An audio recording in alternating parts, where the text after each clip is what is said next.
மதுராந்தகன். அத்தியாயம் 39.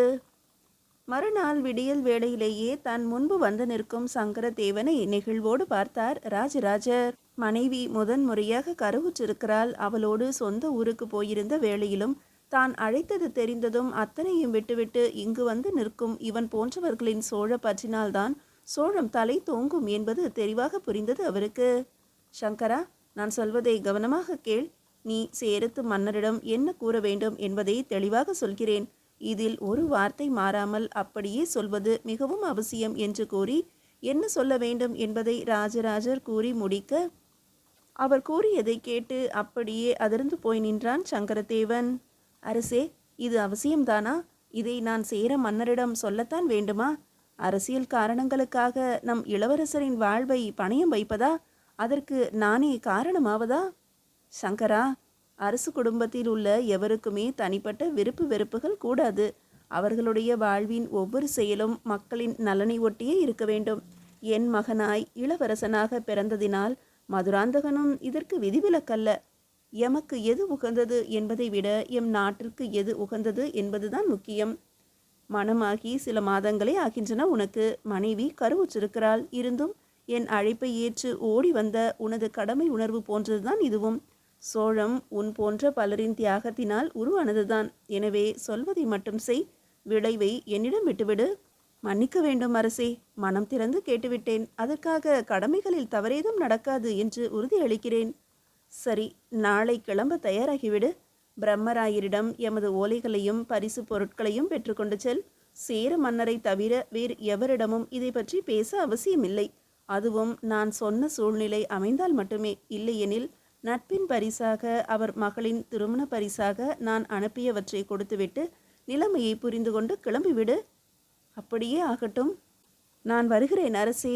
சோழ மக்கள் தவிர இவருக்கு வேறு எதுவுமே பெரிதில்லையோ என்று திகைத்து போனான் சங்கரதேவன். அதே நேரம் சேர நாட்டின் மன்னர் பாஸ்கர ரவிவர்மர் பெரும் சிந்தனையில் ஆழ்ந்திருந்தார். இது சரிதானா நாம் செய்வது? ஒரே மகள், அதுவும் செல்ல மகள். விருப்பப்பட்ட எல்லாவற்றையுமே இதுவரை நிறைவேற்றியாகி விட்டது. அமரபுஜங்க பாண்டியனும் நல்ல துணைதான் அவளுக்கு. அவன் மேல் ஆசைப்பட்டு விட்டால் நாமும் சம்மதித்து விட்டோம். ஆனால் இதனால் சோழ மன்னரின் நல்லுறவை இழக்க நேரிடும் என்பது உண்மை.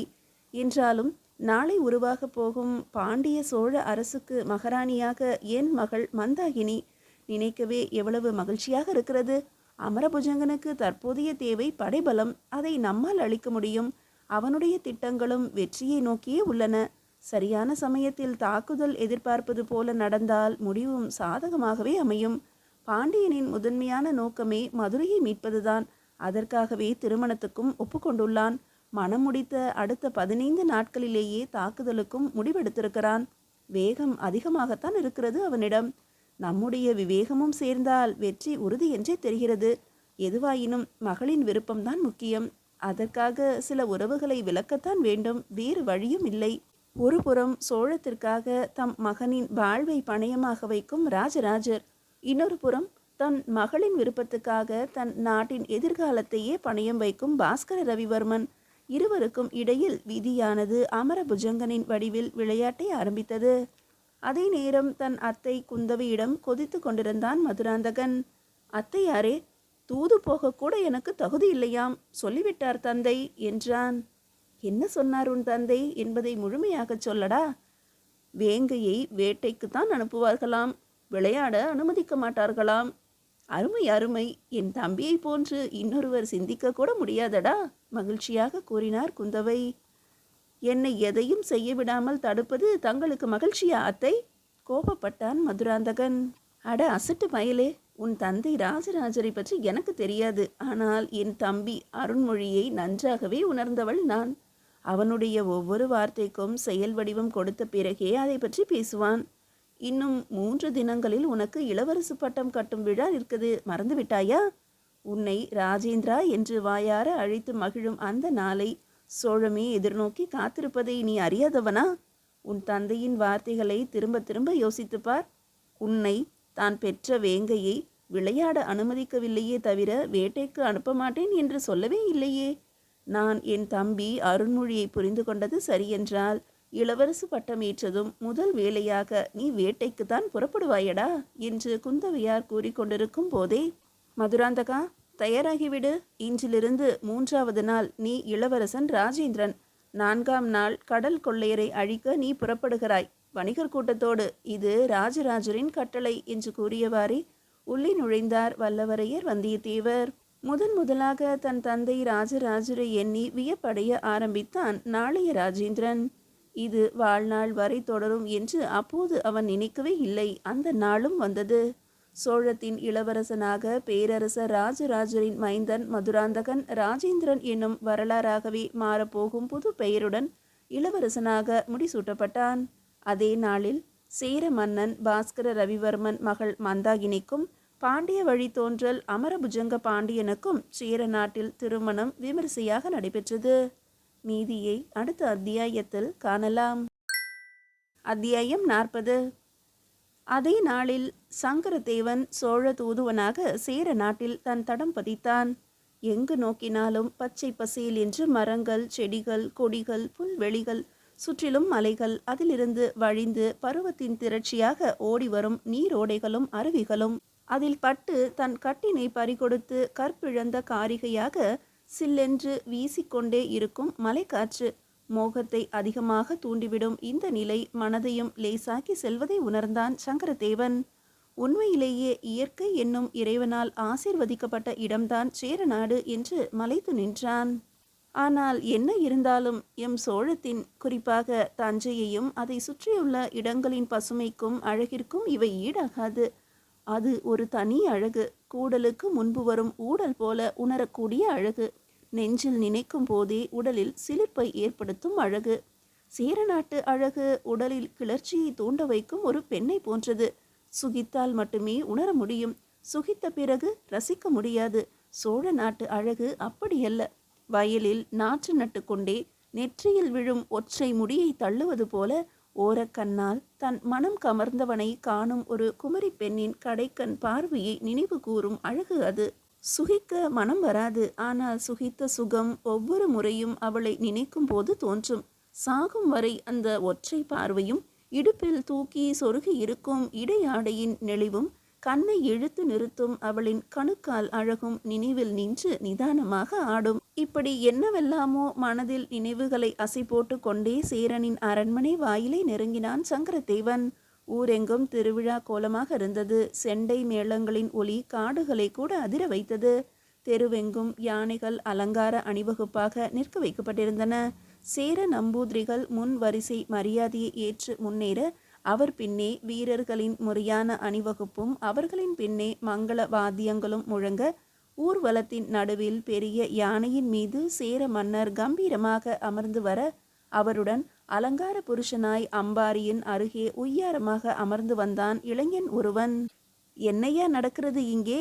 ஊரே திருவிழா கொண்டாட்டமாக இருக்கிறதே. அருகே இருந்த ஒரு வீரனை விசாரித்தான் சங்கரதேவன். நீ வெளியூரா? இது கூட தெரியாமலா இங்கு வந்து நிற்கிறாய்? இன்று எம் மன்னரின் மகளுக்கு திருமணம், எம் இளவரசிக்கு. அதற்காகத்தான் இத்தனை கொண்டாட்டம் என்றான் அவன். நல்லது, மகிழ்ச்சியான தருணத்தில்தான் நான் வந்திருக்கிறேன். வந்த வேளை நல்ல விதமாகவே முடியும் என்று நினைக்கிறேன் என்று தன் மனதிற்குள் நினைத்த சங்கரதேவனின் பார்வை நம்பூதிரிகளின் கூட்டத்தின் நடுவே நடந்து செல்லும் ஒருவன் மீது பட்டவுடன் முகம் மாறியது. இவன் சோமன் ஆயிற்றே, பாண்டிய நாட்டு ஆபத்துதவியாயிற்றே. இவன் இங்கே எப்படி? இவன் இங்கு இருக்கிறான் என்றால் அந்த ரவிதாசனும் பரமேஸ்வரனும் இங்குதான் இருக்கிறார்களா?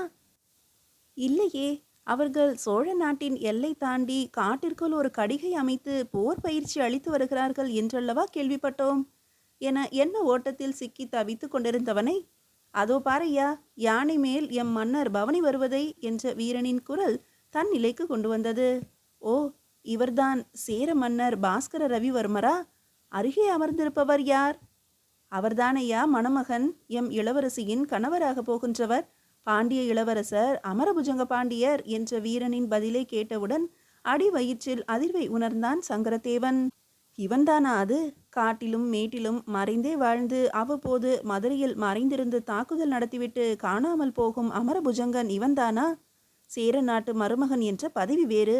இனிமேல் இவனது ஆட்டமும் அதிகமாகவே இருக்கும். இருக்கட்டும், என்றாவது ஒரு நாள் எம் மன்னர் கையில் சிக்காமலா போய்விடுவான்? இன்று இவனுக்கும் சேர நாட்டு இளவரசிக்கும் திருமணம். மிகவும் மகிழ்ச்சியான செய்திதான் எனக்கு. நல்ல வேளை, எம் இளவரசரின் வாழ்வு தப்பித்தது. சோழத்திலிருந்து கிளம்பும் முன்பு ராஜராஜர் கூறியதை நினைத்தால் இப்போதும் அவனது உடல் நடுங்கியது. சங்கரா, கடல் கொள்ளை என்பது சேர நாட்டின் உதவியுடன் தான் நடக்கிறது என்ற ஐயம் உள்ளது. இன்னும் உறுதிப்படுத்தப்படவில்லை. அதை பற்றி மட்டுமல்ல, பாண்டியனின் நடவடிக்கைகள் சமீப காலமாகவே சேரத்துடன் தொடர்புடையதாகவே இருப்பது சற்று வருத்தமளிக்கிறது. இது நடக்கக்கூடாது என்பதை விட நடந்தால் நமக்கு எதிரிகளின் எண்ணிக்கை அதிகமாகிவிடும் என்பதுதான் உண்மை. இந்த சேரர் பாண்டிய உறவை தடுக்க இப்போதிருக்கும் ஒரே வழி உறவு கொள்வதுதான். சேர மன்னரை நீ சந்திக்கும் வேளையில் அவர் மகளுக்கு இன்னும் மணவாளனை அவர் முடிவு செய்யவில்லை என்பது உறுதியாக தெரிந்தால், இளவரசன் மதுராந்தகனுக்கு அவர் மகளை மணமுடிக்க நான் விரும்புகிறேன் என்ற தகவலை மட்டும் தெரிவித்துவிட்டு வா. இந்த முறை நீ தூதுவன் மட்டுமல்ல, ஒற்றனும் கூட என்பதை மறந்துவிடாதே என்ற ராஜராஜரின் சொற்கள் இன்னும் காதில் ஒலித்து கொண்டிருந்தன. நல்ல வேளை, இங்கு எல்லாமே முடிவாகிவிட்டது. எம் சோழத்தின் அரியணையில் மதுராந்தகருக்கு அருகில் பட்டத்து ராணியாக ஒரு சேர பெண் அமரும் அவலம் நடக்காது. எம் சோழத்தில் ராணிகளுக்கு பஞ்சமா என்ன என்று பெருமூச்செறிந்தான் சங்கரதேவன். ஐயா, நான் சோழத்திலிருந்து வருகிறேன். எம் மன்னரின் தூதுவனாக வந்திருக்கிறேன். உங்கள் அரசருக்கு பரிசு பொருட்களும் சில செய்திகளும் கொண்டு வந்திருக்கிறேன். உங்கள் அரசரை சந்திக்க நான் எவரை அணுக வேண்டும் என்று கேட்ட சங்கரதேவனை அதிர்ந்து போய் பார்த்தான் அந்த சேர வீரன். மணவிழா கொண்டாட்டத்தில் இதுவரை அவன் சங்கரதேவனை யார் என்று அறிய முற்படவே இல்லை. சோழத்திலிருந்து வந்திருக்கிறான் என்றதும் சற்று எச்சரிக்கையானான். அவன் சங்கரதேவனை பாதுகாப்பாக தன் தளபதியிடம் அழைத்து போனான். சேர மன்னருக்கும் இந்த செய்தி போயிற்று. சங்கரதேவனை பாதுகாப்பாக கோட்டைக்குள்ளேயே தங்க வைக்கும்படி உத்தரவு வந்தது. நாளை அரசரை சந்திக்கலாம் என்றும் சொல்லப்பட்டது. அவனுக்கென்று ஒரு அறை ஒதுக்கப்பட்டது. வெளியே காவலர்கள் நிறுத்தப்பட்டனர். இது மரியாதை நிமித்தமாகவா அல்லது சிறை பிடிக்கப்பட்டது போலவா என்ற குழப்பத்திலேயே பிரயாண களைப்பில் உறங்க ஆரம்பித்தான் சங்கரதேவன். அதுதான் சேர நாட்டில் அவன் நிம்மதியாக கண் உறங்கும் கடைசி இரவு என்பது அப்போது அவனுக்கும் தெரியாமல் போனதுதான் அவனது விதி. நடுநிசியில் ஏதோ பேச்சுக்குரல் கேட்டு கண் விழித்த சங்கரதேவன் குரல் அருகே இருந்த சாளரத்தின் உள்ளே இருந்து வருவதை அறிந்து மெதுவாக நகர்ந்து சென்று தலையை உயர்த்தி எட்டி பார்த்தான். அங்கு நின்றிருந்த 3 பேர்களை யார் என்று அறிந்தவுடன் பேரதிர்ச்சிக்கு உள்ளானான் சங்கரதேவன். தன் கண்களையே நம்ப முடியாமல் மறுபடியும் உற்று பார்த்தான்.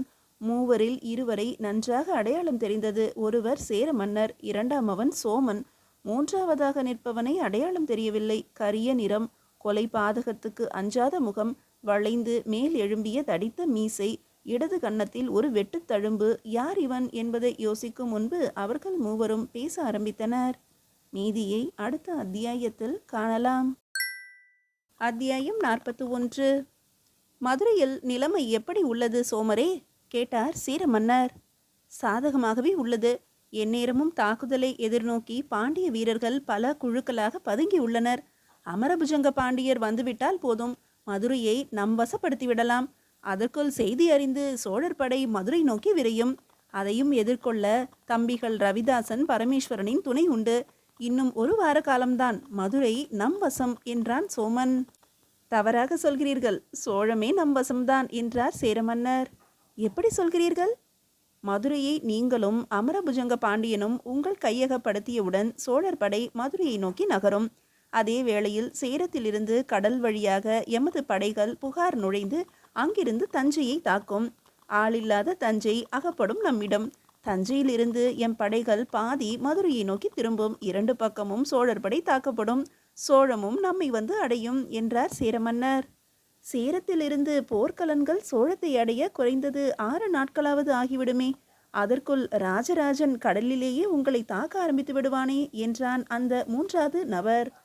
கடல் கொள்ளையர்களின் தலைவன் அவன். காடன் செங்கோடன். இல்லை செங்கோடா, எமது கலன்கள் சோழத்தை ஓரிரவில் அடைந்துவிடும் என்ற சேர மன்னரை விழிகள் விரிய பார்த்தான் செங்கோடன். கடலிலேயே பிறந்து கலன்களிலேயே வளர்ந்தவன் நான். ஓரிரவில் சேரத்திலிருந்து சோழத்தை அடையவே முடியாது அரசே என்றான் செங்கோடன். உண்மைதான். ஆனால் குமரியிலிருந்து புகாரை அடையலாம் அல்லவா? முடியும். ஆனால் குமரிக்கும் சேரத்திற்கும் தூரம் அதிகம். நம் கலன்கள் குமரியை அடைவதற்குள் சோழத்தால் தாக்கப்பட்டு விடுவோமே என்றான் செங்கோடன். நம் கலன்கள் புறப்படுவதே குமரியின் அருகில் உள்ள சேர எல்லைக்கு உட்பட்ட காந்தலூரில் இருந்துதான் செங்கோடா. 100க்கும் மேற்பட்ட கலன்கள் அங்கு தயாரிக்கப்பட்டு தயார் நிலையில் உள்ளன. யவனர்களும் கலன்கள் கட்டுவதில் திறமை வாய்ந்த பலரும் பல மாதங்களாக இதே வேலையாகத்தான் அங்கு உள்ளனர். எவருமே விரைவில் அணுக முடியாத காடுகளின் நடுவே காந்தலூர் அமைந்திருப்பதால் சோழர்களின் கவனம் அங்கு திரும்பவே இல்லை. அது மட்டுமல்ல, ராஜராஜனால் நாடு கடத்தப்பட்டு தண்டிக்கப்பட்ட ரவிதாசன், பரமேஸ்வரன் மற்றும் அவர்களது உறவினர்களான சேர முன்குடுமி அந்தணர்கள், பாண்டிய வீரர்கள், மேலை சாளுக்கிய மறவர்கள் என்று அனைவரையும் ஒன்று திரட்டி அங்கு வைத்திருக்கிறோம். ஒரு பெரிய கடிகை அமைத்து சேரத்தின் மிக பெரிய வீரகுருவான ரவீந்திர ஆச்சாரியார் தலைமையில் போர் பயிற்சியும் கொடுத்து வருகிறோம். அந்த கடிகையின் தலைமை பிரம்மராயர்களாக ரவிதாசனும் பரமேஸ்வரனும் தகுந்த காலத்தை எதிர்நோக்கி காத்திருக்கின்றனர். அங்கிருந்துதான் சோழத்தின் மேல் கடல் மூலம் தாக்குதலும் தொடங்கும். காந்தலூரில் இருந்துதான் சோழர்களின் அழிவு தீர்மானிக்கப்படும். தஞ்சையை நோக்கி கலன்களுடன் நான் செல்லும் அதே வேளையில் மதுரையை நோக்கி செல்லும் சோழர் படையை முதலில் எதிர்கொள்ளப் போவது ரவிதாசன் தலைமையிலான படையினர்தான். அவர்களை தாண்டினால் ஒருவேளை மதுரையில் அமரபுஜங்கனையும் என் படையின் ஒரு பிரிவினரையும் முன்னும் பின்னுமாக சந்திக்கும் வாய்ப்பு கிட்டும் சோழர்களுக்கு என்றார் சேரமன்னர். அப்படியென்றால் இது மும்முனை தாக்குதல் என்று கூறுங்கள் என்றான் செங்கோடன். ஆமாம், சுற்றி வளைக்காமல் துரத்தி அடிக்கப் போகிறோம், எதிர்பாராத இடத்தில் எதிர்பாராத நேரத்தில் என்றான் சோமன். இவற்றையெல்லாம் கேட்டுக்கொண்டிருந்த சங்கரதேவன் அதிர்ச்சியின் உச்சத்தில் இருந்தான். நண்பனாக நினைத்து உன் மகளின் திருமணத்திற்கு பரிசு பொருட்களை அனுப்பிய எம் மன்னரின் பெருந்தன்மை எங்கே? கூட இருந்தே குழி பறிக்கும் இந்த சேர மன்னனின் கைமைத்தனம் எங்கே? சதித்திட்டம் தீட்டுவதில் சேரர்களுக்கு நிகரில்லை போலும். எடுப்பார் கைப்பிள்ளையாக இந்த பாண்டியன் வேறு இவர்களிடம் வந்து அகப்பட்டு கொண்டானே. நாளை தூதுவனாக சேரனை சந்திக்கும் போது நம்மால் நம்மை கட்டுப்படுத்தி கொண்டு இயல்பாக பேச முடியுமா என்ற சிந்தனையிலேயே மெதுவாக தன் தலையை பின்னோக்கி இழுக்க, திடீரென்று சாளர ஒளியின் வெளிச்சத்தின் மாறுதலை கவனித்த சோமன் புரிந்து கொண்டான் எவரோ மறுபக்கம் இருப்பதை. கைகளால் சைகை காட்டியபடியே பேச்சை திசை திருப்பி அங்கிருந்து பேசியவாறே மற்ற இருவரையும் வெளிப்புறம் அழைத்து சென்றான்.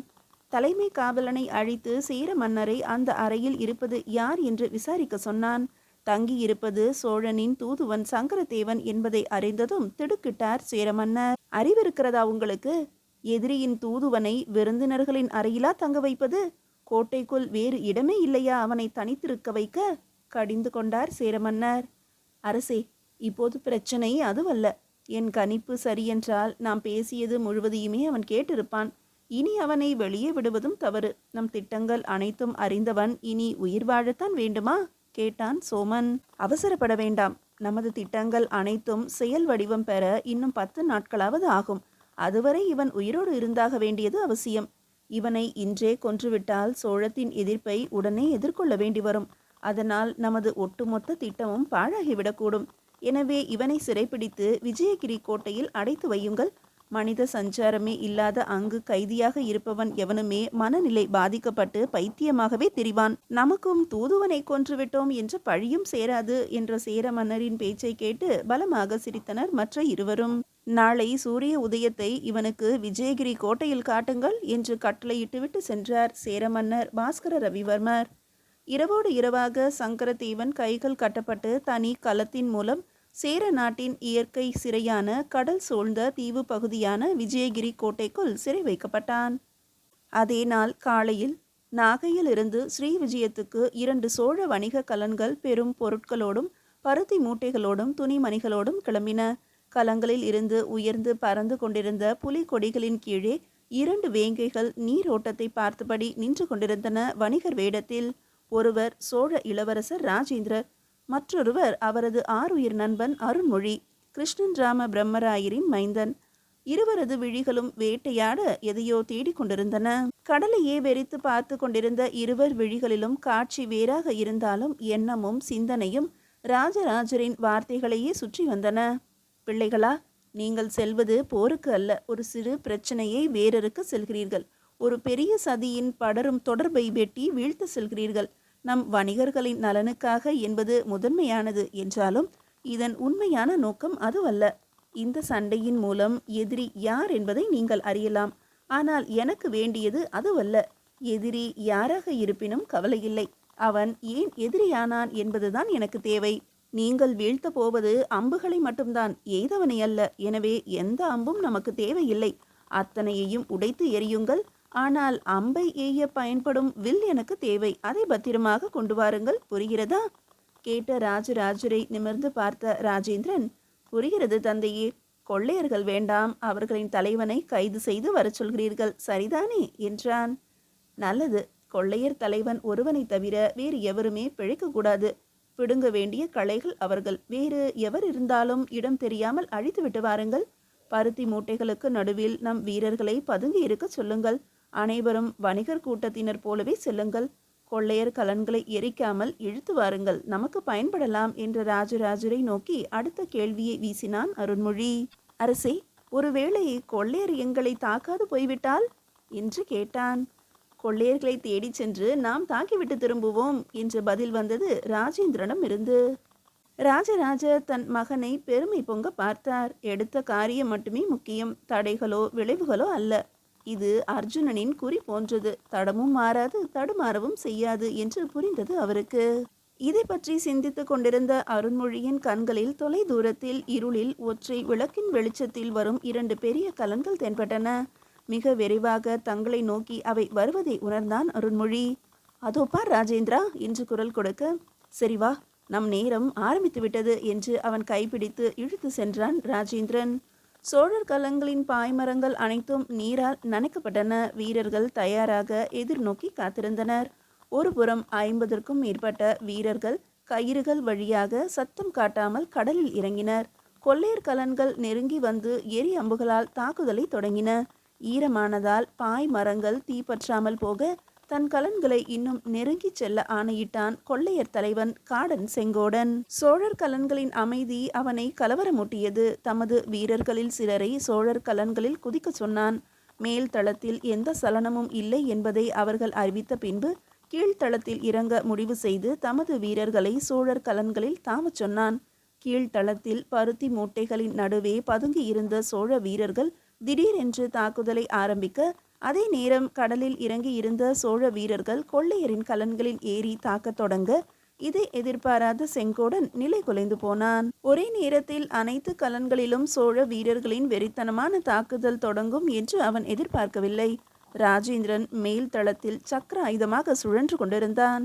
அவனது வாள் வீச்சால் கொள்ளையர்களின் தலைகள் கீழ்த்தளத்தில் நிரம்பிக் கொண்டிருந்தன. பாய் மரத்தின் மேலிருந்தும் புலி பாயும் என்பதை நேரில் கண்டான் செங்கோடன். அருண்மொழியோ தன் எதிரில் நின்றவர்களை எல்லாம் நீராடிவிட்டு வாருங்கள் என்று கடலுக்கே திருப்பி அனுப்பி கொண்டிருந்தான். உயிரற்ற உடல்களாக தன் களத்தில் நின்றிருந்த செங்கோடன் தன் பலம் குறைவதை உணர்ந்து களத்தை திருப்ப கட்டளையிட, அவனது கட்டளைக்கு கீழ்ப்படிந்து களம் திரும்புவதை அறிந்த ராஜேந்திரன் அவன்தான் தலைவன் என்பதை உறுதி செய்து கொண்டான். ஒரு கணம் கூட தாமதிக்காமல் சரசரவென்று பாய்மர கயிறுகளின் உச்சியில் ஏறி அங்கிருந்து கொள்ளையர் களத்தின் மேல் தளத்தில் ராஜேந்திரன் தன்னந்தனியனாக பாய்வதை கண்ட அருண்மொழி செயல் இழந்து நின்றான். விளைவை பற்றி யோசிக்கவே மாட்டானா இந்த வேங்கை என்று எண்ணியபடியே சோழர் கலன்களை எதிரியின் களத்துக்கு அருகில் கொண்டு செல்ல கட்டளையிட்டான். செங்கோடனின் களத்தில் தனது 50 வீரர்கள் துணையுடன் ராஜேந்திரன் ஆடிய ருத்ர தாண்டவம் சில நாழிகைகளில் போரை முடிவுக்கு கொண்டு வந்தது. கடல் கொள்ளையர்கள் எஞ்சியவரை கொன்று தீர்த்தன அருண்மொழியின் வாள். யார் அந்த 2 வேங்கைகள் என்று திகைத்து முடிவு ஒன்றை எட்டுவதற்குள் செங்கோடன் சிறைபிடிக்கப்பட்டிருந்தான். மறுநாள் காலை சூரிய உதயத்தில் கொள்ளையர் கலன்களுடன் அதன் தலைவனையும் இழுத்து கொண்டு நாகையில் கரை இறங்கினான் ராஜேந்திரன். வரவேற்க காத்திருந்தார் வந்தியத்தேவர். மாமா, தாங்கள் எப்படி இங்கே, அதுவும் வரவேற்க தயார் நிலையில்? ஆச்சரியமாக கேட்டான் ராஜேந்திரன். சோழத்தின் எதிர்காலம் நாகையில் கரையிறங்குகிறது, போய் அழைத்து கொண்டு வர வேண்டும் என்று எனக்கு கட்டளை, அதனால் வந்தேன். ஆனால் உண்மையாக சொல்கிறேன் ராஜேந்திரா, நான் இத்தனை விரைவில் உன்னை எதிர்பார்க்கவில்லை என்றார் வந்தியத்தேவர். தங்களுக்கு யார் கட்டளையிட்டது? எனக்கே தெரியாதே, நான் எப்போது திரும்புவேன் என்று வியப்பாக கேட்டான் ராஜேந்திரன். எவர் ஒருவர் அசைவையே கட்டளையாக ஏற்று ஒட்டுமொத்த சோழ மண்டலமும் முழுமனதோடு தாழ்படியுமோ அவர் தம் கட்டளைதான் என்னை இங்கு அழைத்து வந்தது என்ற வந்தியத்தேவரின் வார்த்தைகள் காற்றில் கலந்து ராஜேந்திரனின் காதுகளை எட்டியது. இது எப்படி சாத்தியம் நண்பா? மெதுவாக கேட்டான் அருண்மொழியை ராஜேந்திரன். நமது களத்தில் நம்முடன் வணிகர் வேடத்தில் வந்த வீரன் ஒருவன் முகம் என் மனதை நெருடிக்கொண்டே இருந்தது. இப்போது புரிந்துவிட்டது. நாம் கொள்ளையர் களத்தை தாக்கிய பொழுதில் இருந்து அவனை பார்க்கவே இல்லை. ஆம், அவனேதான். வேறு எவராலும் இத்தனை விரைவாக இதை செய்ய முடியாது. அவன்தான் அரசருக்கு இந்த தகவலை அளித்திருக்க முடியும். யார்? யார் அது? புயல் போல செயல், பூனை போல நகர்வு, நமக்கே தெரியாமல் நம்முடனேயே இருந்திருக்கிறானா? நிச்சயம் பாராட்டப்பட வேண்டியவன். யார் அது அருண்மொழி? வேறு யாராக இருக்க முடியும்? அரசரின் அபிமான ஒற்றன் வைணவதாசனை தவிர. சரிதானே அருண்மொழி என்று கேட்ட வந்தியத்தேவரை நோக்கி ஆம் என்று தலையசைத்தான். தன்னை பற்றி சோழத்தின் 3 தலைமைகள் பேசிக் கொண்டிருக்கின்றன என்பதை எதுவும் அறியாமல் காந்தலூர் சாலையில் வண்டியோட்டியாக காளைகளுடன் பேசிக்கொண்டு சென்று கொண்டிருந்தான் வைணவதாசன் தனது அடுத்த கடமையை நோக்கி. மீதியை அடுத்த அத்தியாயத்தில் காணலாம்.